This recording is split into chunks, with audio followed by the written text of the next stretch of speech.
लीलावती गांव को चूहों ने बहुत परेशान कर दिया था। चूहों की परेशानी का उपाय सोच ही रहे थे कि तभी एक आवाज आई।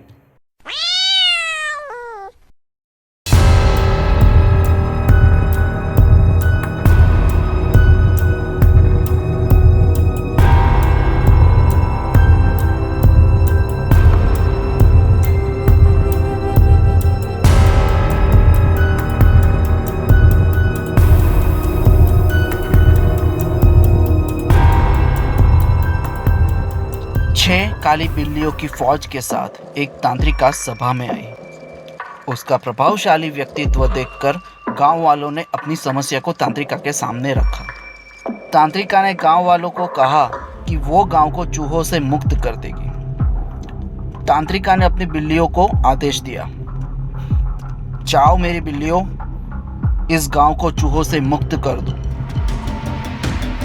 6 की 6 बिल्लियां अलग अलग दिशाओं में चली गई और चूहों को ढूंढ ढूंढ कर उनका शिकार करने लगी। एक ही दिन में गांव चूहों की परेशानी से मुक्त हो गया। सभी गांव वाले खुश हुए और तांत्रिका को गांव में आश्रय दिया। कुछ दिन सब कुछ ठीक रहा, लेकिन कुछ दिनों में गांव के बच्चे गायब होने लगे।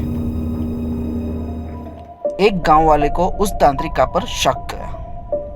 वह तुरंत तांत्रिका की कुटिया पर गया। जब उसने वहां का नजारा देखा तो वो हक्का बक्का रह गया।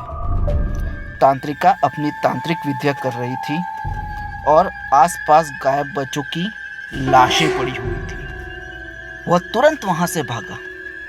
गांव वालों को देखा हुआ नजारा सुनाया।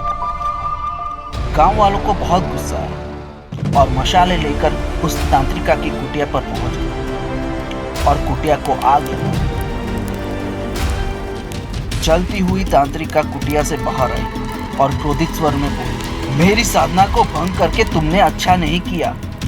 तुमने हमारे बच्चों की हत्या की है, कहकर गांव वाले ने उसकी ओर मशाल फेंकी। तांत्रिका मशाल से बचकर पेड़ पर चढ़ गई, जैसे कोई बिल्ली चढ़ती हो। वह गांव वालों को बोली, चुड़ैली किसी को नहीं छोड़ेगी, नाम याद रखना, कहकर जंगल की ओर भाग गई।